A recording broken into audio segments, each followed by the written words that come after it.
Hi there, Aries, and welcome back to Bon Echo Tarot. I have a whole new set of videos that's all focused on the blood moon eclipse in the beginning of Mercury Retrograde, which starts tomorrow, July 27th. So I've been doing all sorts of research, checking out various sites, and I might as well tell you who they are right now because they're all fantastic. Astrology King, Astro Mojo, Michelle Knight, and Aquarius Papers are the sources that I normally go to in order to get the background of, what astrology is doing, what's the weather like, what is it that we're all working on, collectively and individually. So what I've found through my research is that this eclipse really is about all of us standing at the threshold of the next major chapter in our life. And so as we step into things that are new, there are things that are still stuck to us from the past. So this eclipse appears to be all about getting what's stuck unstuck for good. So this is really good news for all of us because any of the things that have been holding us back for many years in a lot of cases, the universe is just not having it anymore. It's time to let it go. It's time to step into a new paradigm for each of us, and for each of us it's going to be a little bit different. So generally, you might want to look back to this past February for some of the themes as to how this may be playing out in your life. A lot of what's happening is contrasts, which then builds tension, and then through that tension, creative solutions emerge. But there are definitely things to watch for as we shed the old, because Mars is very much the agitator around this kind of thing. Mars is not afraid to charge right into whatever it is that's making you afraid and just taking it down.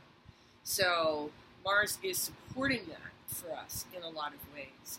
And so the extra energy that we're getting to be more self-confident and more assertive can sometimes spill over, especially with aspects with other planets, and create an actually very aggressive, volatile sort of thing. So right now it's very much about grace under pressure, big time. And we're all being tested. So if you see stuff happening around you that's starting to kick up, it's like it's best to retreat. If somebody's triggering you, you probably don't want to speak just yet about anything. Mercury Retrograde is about looking back, about stepping back, reviewing things before moving forward. So it's perfect, but we're at that nexus point. It's pretty intense. So let's look at what that means specifically to Aries. And what I can tell you is that this eclipse is actually the second in a series of 3 that we're having this summer. So the first eclipse was on July 12th. And that eclipse happened in your 4th house, which is your house of home, family, and those basic intimate structures and relationships that make you feel secure. This eclipse tomorrow is in your 11th house. So that's in your house of community, friendships, social networks, and so on. The next one that's coming is going to be August 11th, and that one is going to happen in your 5th house, and that's in your house of pleasure, romance, children, joy, good times, that sort of thing.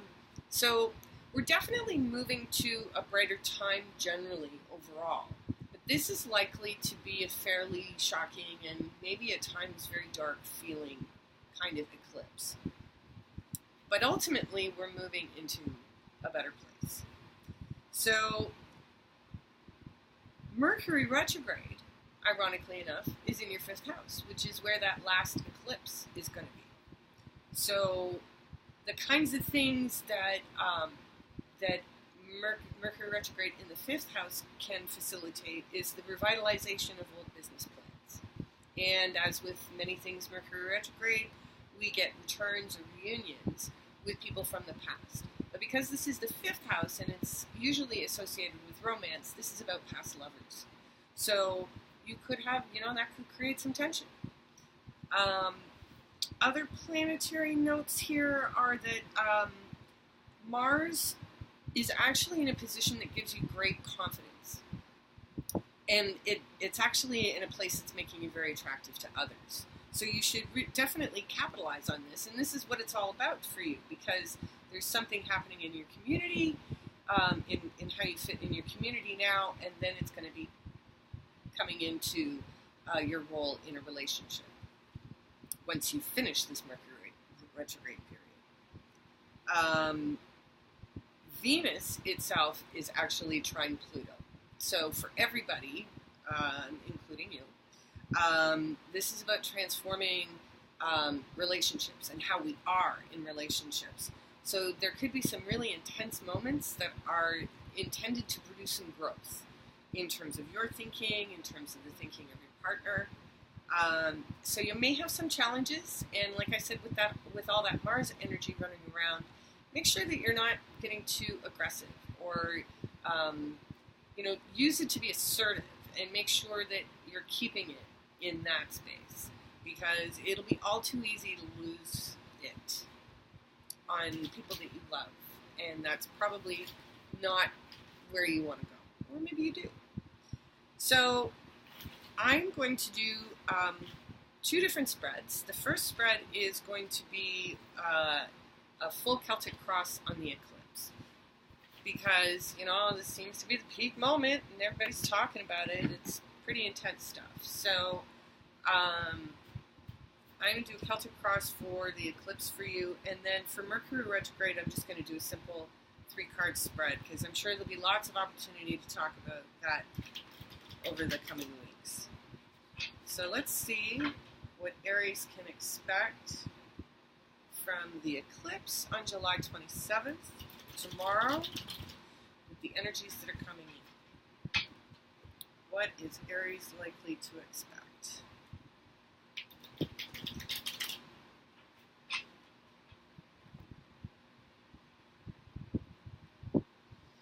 Aries, July 27th eclipse. Looking for some insight for Aries.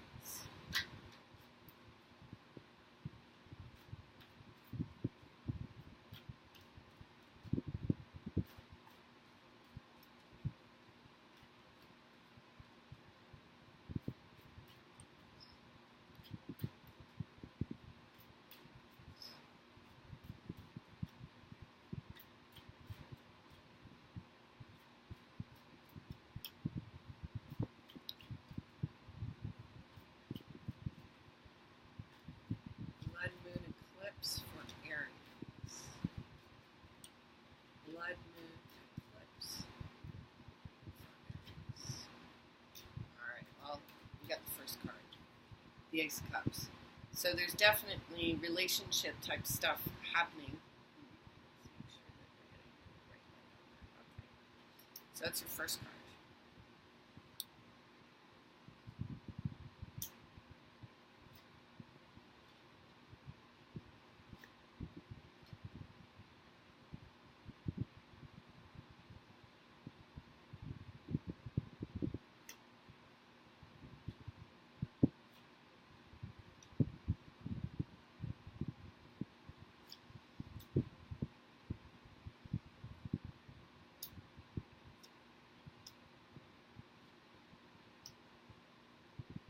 Aries, this is looking pretty good. Doesn't look too tense for you for this eclipse at all. Maybe a little slow. Things might be feeling a little slow for you, but I don't, we don't have any towers here. There's no, I don't even have the devil here. So this is good. Yeah, it's a very positive, balanced, happy reading. The worst card that you have, Aries, is the 3 of Swords, which is sorrow, and that's in the foundation of things. So there could still be some pain from a previous relationship that maybe didn't go so well, and there may be some revisiting of that. But let's just start from the very beginning. So, in the center of your reading, we have the Ace of Cups. So the Ace of Cups is usually a new beginning in love. It can also represent a new level of self-love. And yeah, this is definitely a new way of looking at how you approach relationships. Now, your obstacle is the Three of Pentacles. So this is about work, possibly career. And maybe there's been some challenges that you've had to work on in terms of your work-life balance. How much time you were spending at work versus how much time you were putting into your relationship. This could also be about a relationship with somebody that you did work with. So, foundation, Three of Swords. Like I said, it's probably referring to a past relationship that could be part of what you're unsticking yourself from. Because in the recent past, we had the Eight of Cups. So somebody moved on. What's crowning you right now, so the best energy that you have working for you is that you're manifesting. Big time. You're the magician. You're making things happen. You have everything you need. You're formulating plans. You have dreams and aspirations, and you're making them happen. And then in your near future, we have the Six of Pentacles. So the Six of Pentacles articulates a bit of a drama here between someone who has and someone who hasn't. And it's a nice balance of give and take. He also has the scales here. So the idea is that at different points in our lives, we exchange roles. Sometimes we're the one that needs assistance. Some of us, we're the ones offering help. In the context of the cards that we've had so far, if you do have someone from the past coming back, that there's a rebalancing of the roles that you each played in your relationship to each other. There may be some sort of conversation that allows for it. That maybe now that tempers are not quite as flared when the moving on happened in the past, that you can have a calm, cool discussion about what's salvageable.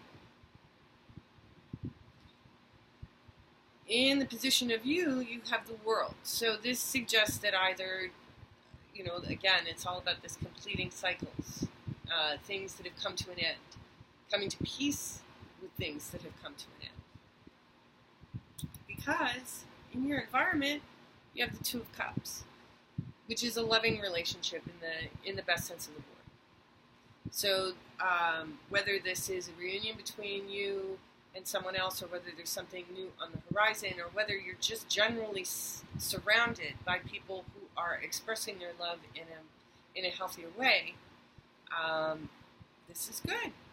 Maybe you haven't had this kind of dynamic before surrounding you. In your hopes and fears, we have the Sun card. So one of the things, I can't remember who said it, but they said that a lot of the times we're actually more afraid of our greatness than we are in our flaws, perceived flaws, and it's all too easy to criticize. But it can actually be kind of scary to embrace that, you can be happy and that it's not going to fall away. So, instead of waiting for the other shoe to drop, you can just kind of allow yourself to be comforted and just allow the love that's around you. Because in the final outcome, you've got the King of Cups. So very mature level of understanding and exchange in your relationships. And a new level of maturity as you moved on from the past pain. And as you step into a more loving space, your manifesting power is just going to multiply. So if you can stay in that loving mindset, if you can see love everywhere in your environment, it's going to directly affect how much you can manifest in your life. And the hidden ground for this eclipse for you is the Knight of Pentacles. And my feeling about the Knight of Pentacles in the context of your reading is that it's don't make any moves yet. Because that's also the underlying thread for everybody. The next 3 weeks are about reviewing. You're not going to want to move forward on anything until after August 11th, which is the next eclipse, which should give you it's going to allow you to see the horizon of the next chapter. If you can't see where you're going just yet, if you stay in a good place and stay in that grace under pressure, allow the love that's around you to affect you in ways that maybe you've been shutting it out before. The August 11th eclipse is going to show you where you're moving, but right now is not the time to act. The Knight of Pentacles is standing still. The horse is there, waiting. And you've got yourself ready. You're ready to move, but you're not going to move just yet, because not all the information is in yet. You're going to have to wait for it. So, that looks pretty great to me. I'm excited for you, Aries. You're surrounded by love, and it looks as though it won't be long before you're surrounded by wealth as well. So, you've been working hard, and it looks as though you are breaking patterns and allowing for a greater give and take in your relationships, which is going to benefit you no matter what sign you are. So let's take a look at an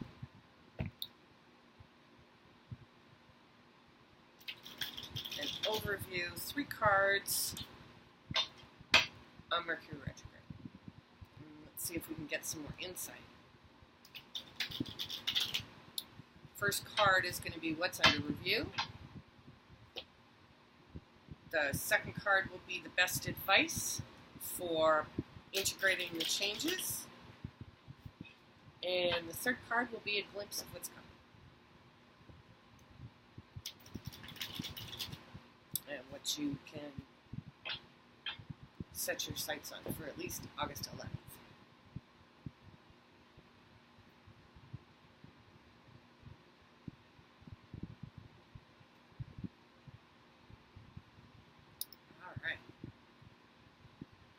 So, what's under review is your recovery process.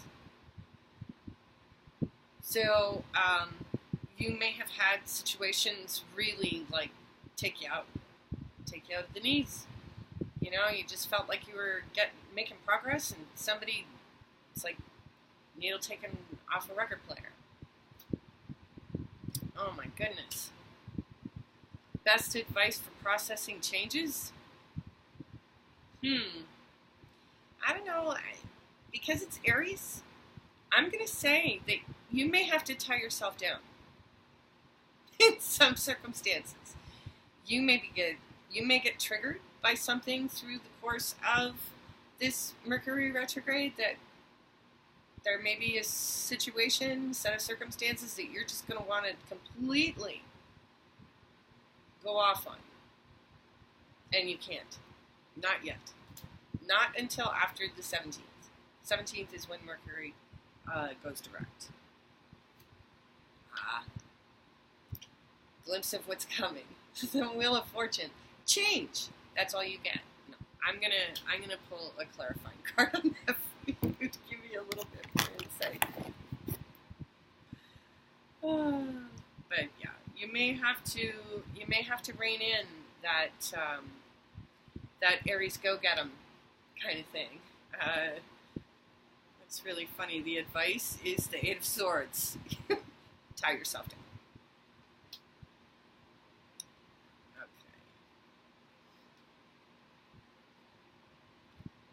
And go easy on yourself, because processing past pain from relationships especially take a very, very, very long time.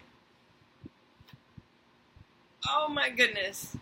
Okay, so I wanted to clarify the Wheel of Fortune, and I got the Six of Swords. So there's recovery, there's travel, you're setting off to something completely new. That's basically what's happening. Ultimate change and charting a new course, going somewhere different, trying it out. So thank you, Aries. Thank you for joining me today. I encourage you to share, like, subscribe, comment, do whatever you like. And I thank you for your support. If you would like your own personal reading for these crazy times, please feel free to follow me at Bon Echo Tarot on Facebook, where I also post articles regarding various different astrological alignments that come into my awareness, and you're free to read the articles that I have there. So have a great time. Stay safe through this eclipse season. Don't lose your cool. And we'll see you next time.